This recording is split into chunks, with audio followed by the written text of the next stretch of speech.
nossa programação, convidando a próxima conferencista, Marília Gaia. Ela fala sobre este tema, contra colonialidade e sistemas alimentares agroecológicos na construção de justiça racial e ambiental. Marília Gaia, doutora em Educação pela Universidade Federal de Minas Gerais, professora da Licenciatura em Educação do Campo, aqui da UFSC, Universidade Federal de Santa Catarina. Atua com Educação do Campo, Agroecologia e Reforma Agrária, coordenando o LECERA e integrando o GECA. Possui formação em Biologia, Saúde Coletiva e Agroecologia, com experiência em Pesquisa e Educação Popular. Professora Marília Gaia, seja bem-vinda.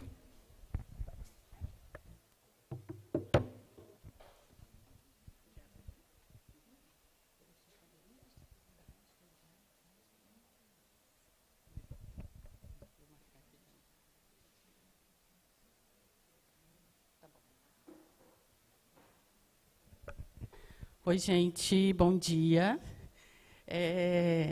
Não é muito confortável para mim a luz, o microfone e palestra, né? Eu sei da aula. Então, a minha ideia é semear algumas ideias aqui, e sem a pretensão também de dar conta, né, em 30 minutos, de falar, né, assim como colegas que já me antecederam hoje e nos outros dias, né, mas de jogar algumas ideias para que possam ser aprofundadas posteriormente. Eu vou fazer uma autodescrição minha. Eu sou uma mulher preta, gorda, de cabelo crespo, está solto no momento, na altura do queixo. Eu estou usando uma saia longa, de tom bege claro, uma blusa preta e uma capa preta por cima, com uma estampa, uma inspiração aí nas roupas de África. O meu tema, então, é a contracolonialidade e os sistemas alimentares agroecológicos na construção de justiça racial e ambiental. Eu acho que talvez, né, eu vou caminhar mais, talvez não, né, com certeza eu vou caminhar mais por pensar justificativas ou por que incorporar, assumir essa ideia da contracolonialidade, que é do Nego Bispo, quando a gente dialoga sobre agroecologia. Bom, já foi apresentado um pouco do meu currículo. Eu acho que mais do que dizer, né, o espaço que eu estou, ao qual sou bastante feliz como professora, os espaços que eu me formei como esta professora, é também trazer os outros elementos, né, que me formam como professora, como pessoa, e que me coloca, né, nesse lugar de falar um pouquinho de agroecologia.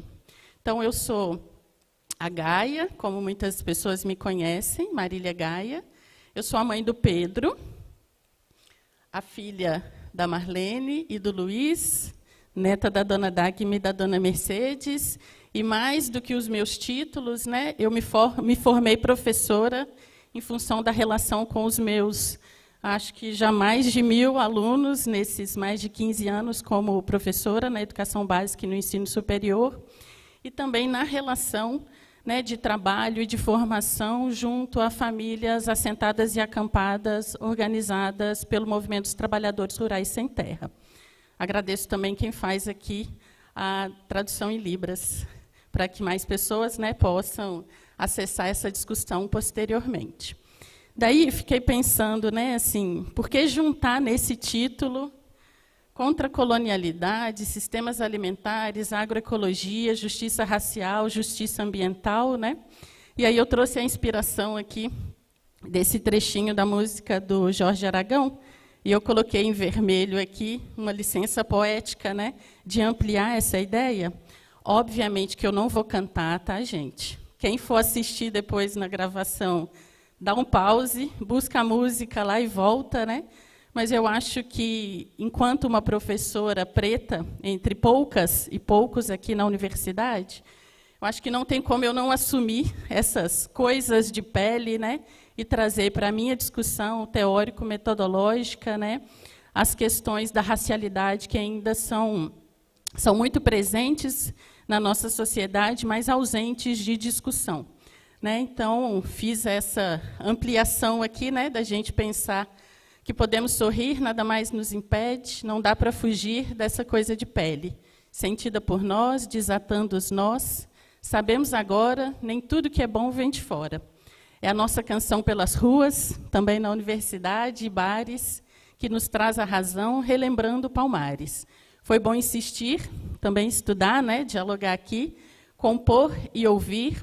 Resiste quem pode, a força dos nossos pagodes, das nossas falas e também da nossa presença aqui nesse espaço. Daí, pensando na chamada geral, né, de uma parte dessas conferências que dialoga com cidades sustentáveis, florestas e água, eu pensei, né, eu acho que é muito importante, o tema da alimentação nos permite essa integração, né, entre campos, cidades, águas, florestas, seus sujeitos, territórios, né, entre outros tantos temas, obviamente, da gente pensar aí o quanto esses espaços são sustentáveis, e aí a gente pode questionar, né, como outros colegas já fizeram esse termo, talvez pensar em suficientes ou construir outros e novos termos, né, já que tem um bocado de gente aí que se diz sustentável e não está, né, na mesma pegada da nossa discussão. Mas o tema da alimentação nos permite, né, nessa relação cidades, campo, florestas e águas, né, pensar o quanto que é um tema que o processo de globalização separa aí, né, produtoras de consumidoras, nos coloca em dietas de baixa qualidade, com baixa diversidade alimentar, apagando culturas, saberes e sabores, né? De alguma forma, em função também, né, de todo esse projeto atual, vai reforçando, né, a existência, né, de racismo alimentar, de racismo fundiário, de racismo ambiental, construindo cenários de fome, em função aí também da homogeneização e da padronização da alimentação.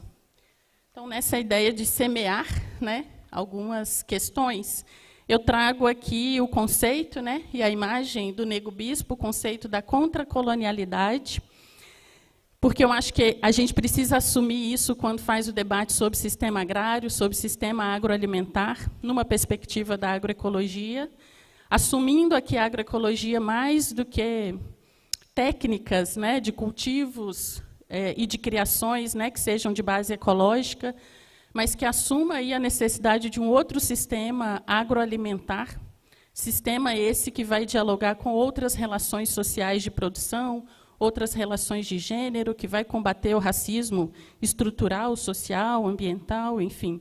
Vai construir uma outra educação, uma outra escola, né, e pensar numa sociedade em que toda a classe trabalhadora acesse aí alimentos justos, de qualidade e acessíveis, né, a todos e todas.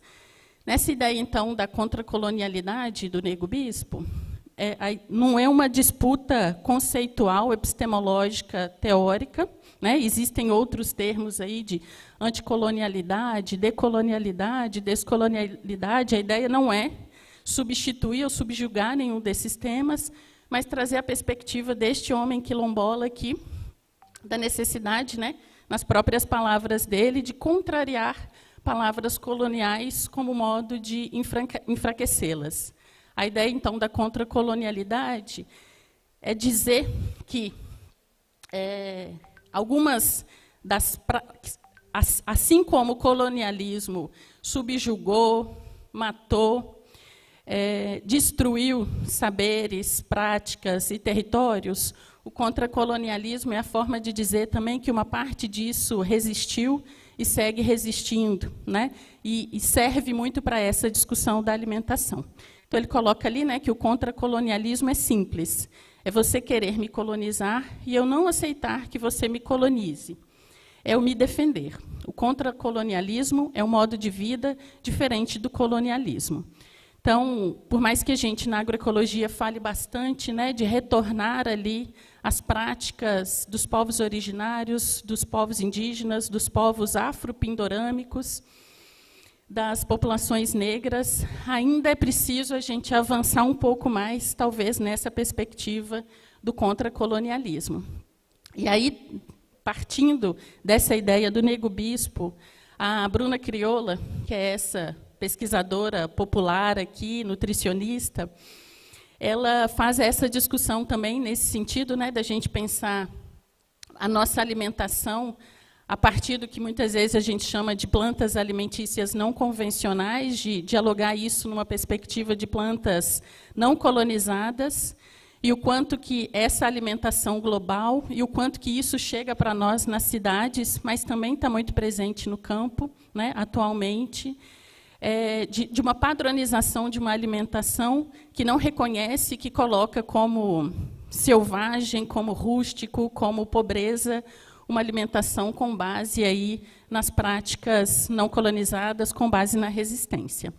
Inclusive, ela fez uma postagem recente que dialoga bastante, né, com o momento atual da construção da COP, aí que vai acontecer em breve no Pará, né, que o que nos afasta da comida de verdade e também, né, da crise climática, né, da justiça climática, é a colonização. Então, também, enfim, nas fotos, nas minhas referências, eu fui deixando os links e algumas imagens para que quem for assistir depois possa aprofundar nessas ideias que eu estou só semeando.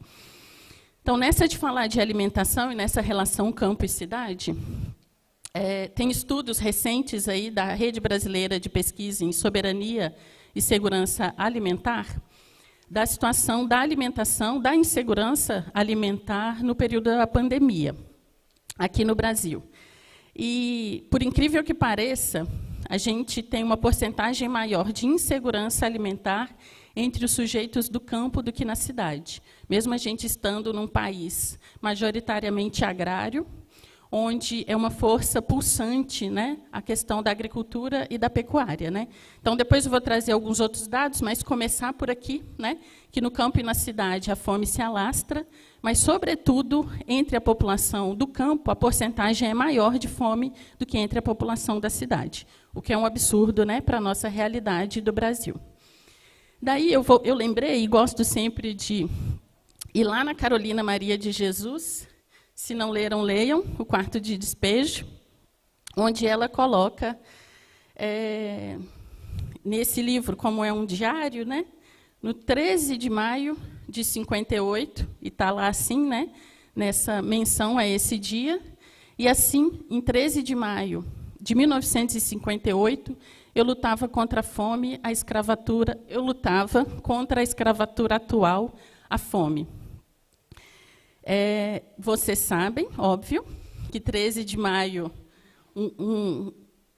meia década antes, foi quando houve as mudanças nas relações sociais de produção em relação à situação que veio para o Brasil escravizada, né, em 1888. E, em 13 de maio de 58, segundo Carolina Maria de Jesus, ou 24 de setembro de 2025, a gente ainda segue, né, com essas mazelas aí, herança do colonialismo. Então, nesse trecho do livro, né, ela trouxe alguns pedacinhos, né? Eu sou negra, a fome é amarela e dói muito. Não tomei café e andando meio tonta. A tontura da fome é pior do que a do álcool. A tontura do álcool nos impele a cantar. Eu não cantei e também não bebi, né, gente? Está muito cedo.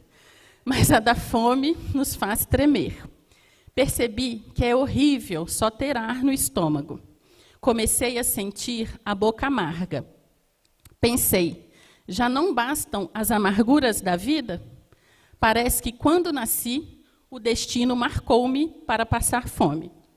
Catei um saco de papel, ia catando tudo o que encontrava. Acho que esse trecho da Carolina sempre me faz lembrar de uma outra música, que eu igualmente não vou cantar, depois parem, né, para ouvir. É uma música do Lazo Matumbi, que diz assim, o início. No dia 14 de maio, eu saí por aí. Não tinha trabalho, nem casa, nem para onde ir.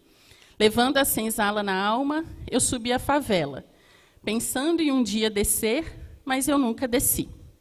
Zanzei zonzo em todas as zonas da grande agonia. Um dia com fome e no outro sem o que comer. Sem nome, sem identidade e sem fotografia, o mundo me olhava, mas ninguém queria me ver.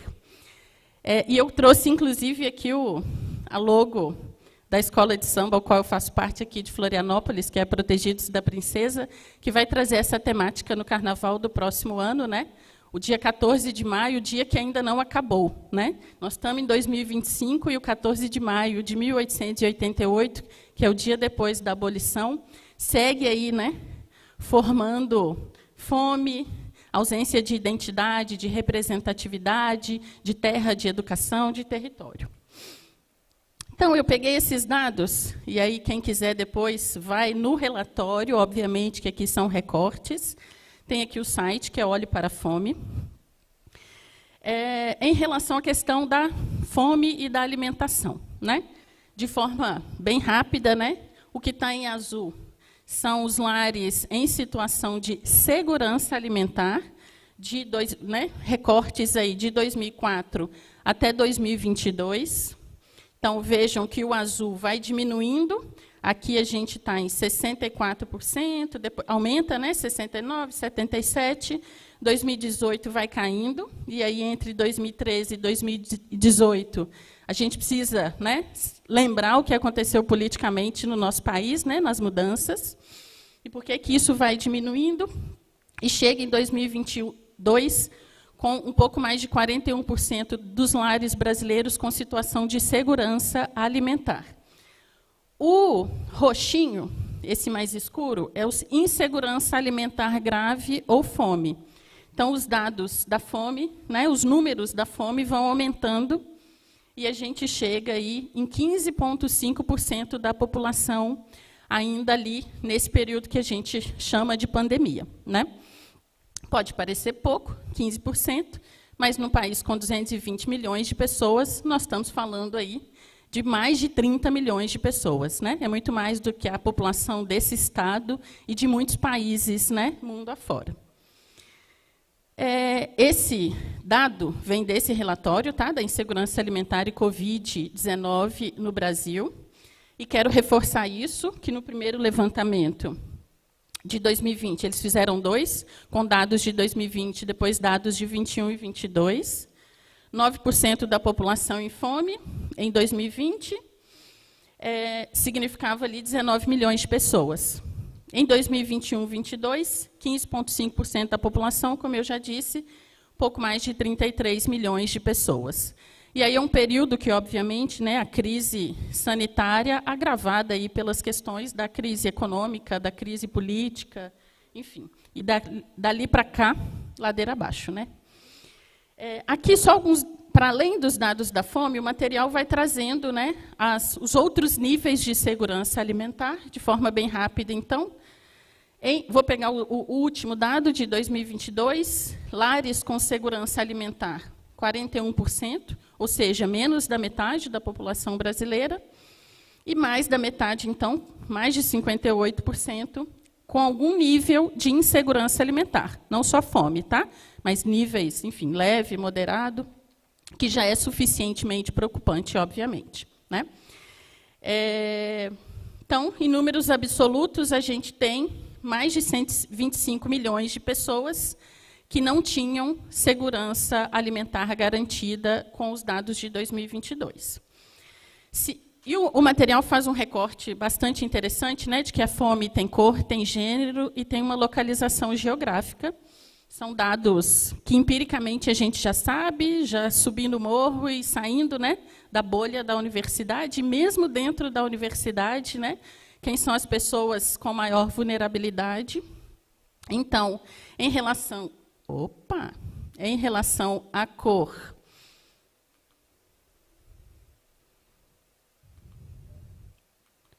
agora sim.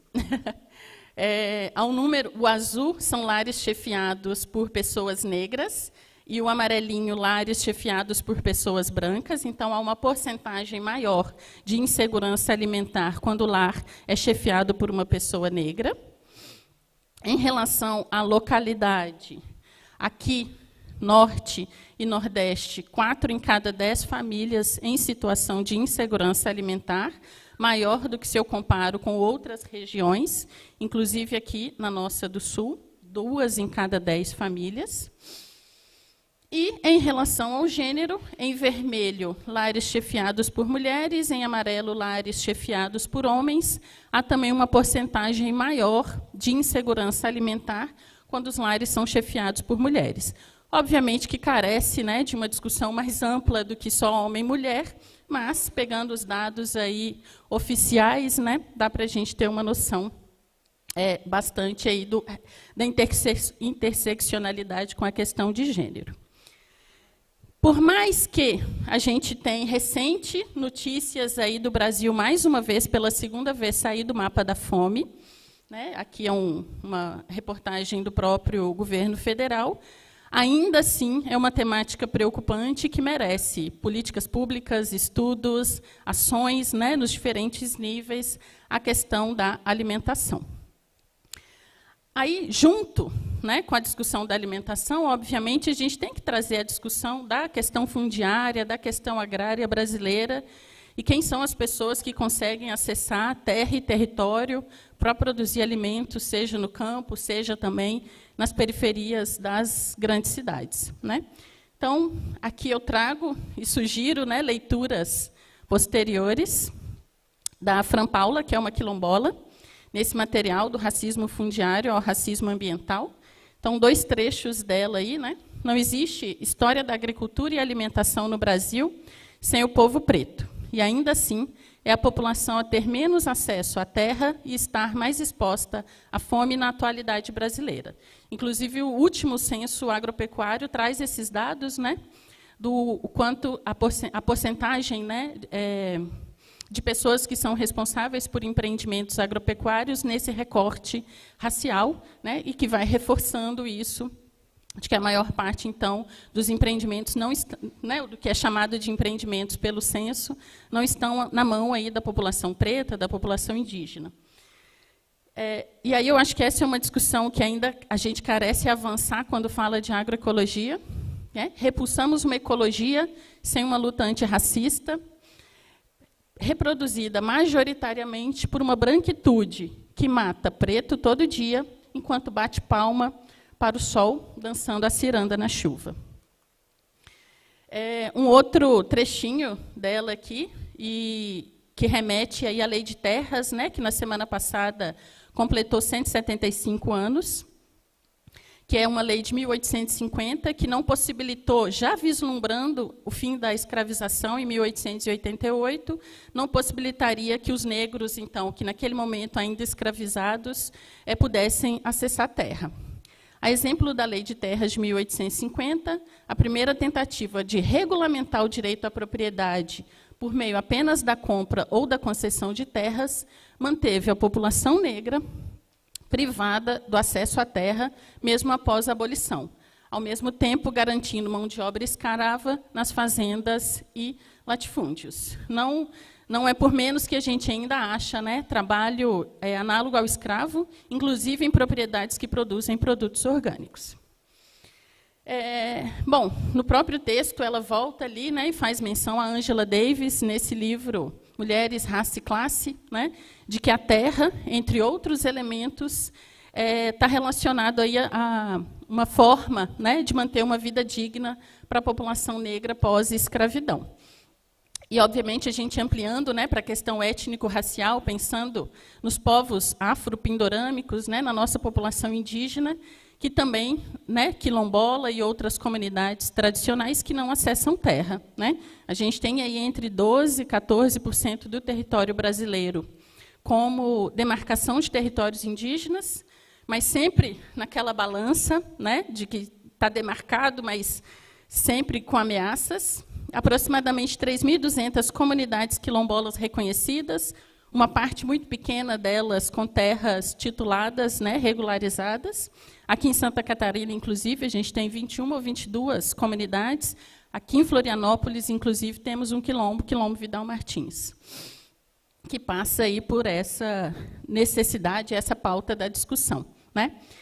Então, assumir essa temática quando a gente olha para o agronegócio brasileiro, para a estrutura fundiária, a gente não pode desassociar a questão racial e a nossa herança colonial e o quanto que isso impacta na alimentação do conjunto da população brasileira, né? Se a gente muda a situação de acesso à terra, à produção de alimentos da população indígena, da população negra, toda a sociedade sai ganhando com isso.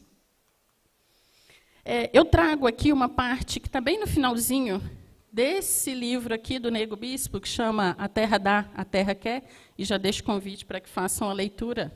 Dá para ler num dia, com algumas horas ali do dia. É uma leitura leve, apesar de muito densa, que ele coloca o seguinte, que eu preciso, que eu vou tentando incorporar isso enquanto professora de agroecologia. A ecologia é uma palavra utilizada pelos acadêmicos. No quilombo não existe ecologia. Existe roça de quilombo, roça de aldeia, roça de ribeirinho, roça de quebradeira de coco. Nós inventamos roça de quilombo, mas mudaram o nome e agora querem nos vender nossos saberes, nos oferecendo cursos de agroecologia e cursos de casa de taipa. Comemos raízes de macambira e raízes de umbu. E diziam que éramos selvagens porque comíamos raízes. Obrigada.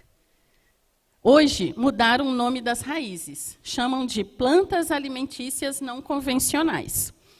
Se 1 quilo de carne orgânica é muito caro, o pobre não pode comprar, e se o pobre não pode comprar, não é orgânico. Orgânico é aquilo que todas as vidas podem acessar. O que as vidas não podem acessar não é orgânico, é mercadoria, com ou sem veneno. Estamos muito longe de... Obviamente que o avanço da produção orgânica é significativa, é necessária, é a temática das minhas aulas, mas, numa perspectiva, né, de transformação social, a gente precisa avançar da produção orgânica, porque é essa que é elitizada, efetivamente não vai resolver a questão da população da alimentação brasileira. Então, está aqui a dica do livro, né, de onde eu trago aí uma parte dessas ideias. Por fim, só estou semeando ideias e palavras, como as pessoas que eu referenciei aqui, né, carece de mais tempo, mais leitura, né, mais dedos de prosa sobre isso, mas é indiscutível que pensar essa relação da contracolonialidade, da alimentação na construção de justiça racial e ambiental, a gente vai precisar passar por outros modos de vida em sociedade. Gaia, mas é muito utópico, né? Bom, obviamente, né, a utopia está no horizonte, como o Galeano já contou essa história para nós. Mas como é que a gente vai materializando essa utopia, né, essa esperança? Enfim, na regularização, demarcação dos territórios, na efetivação enfim, da reforma agrária, do reconhecimento dos territórios quilombolas e indígenas, em pensar formas e possibilidades, né, ações políticas de acesso à comida de verdade, justa e saudável, que nos permita resgatar a agrobiodiversidade tão abandonada aí na nossa alimentação, né, que é global. Daí eu vou precisar repensar a forma que a gente produz e distribui esses alimentos, sair dessas cadeias globais para pensar outros circuitos de comercialização, outras formas de acessar esses alimentos. E já tem muita gente experimentando isso. Então, se aqui está na utopia, essas coisas aqui, a gente já tem muitos caminhos disso e é possível fazer isso em escala. O agronegócio não alimenta o Brasil, porque senão a gente não tinha 57% em fome. Então, é possível fazer em escala sobre um outro formato, assumindo aí essa perspectiva contracolonial. Opa!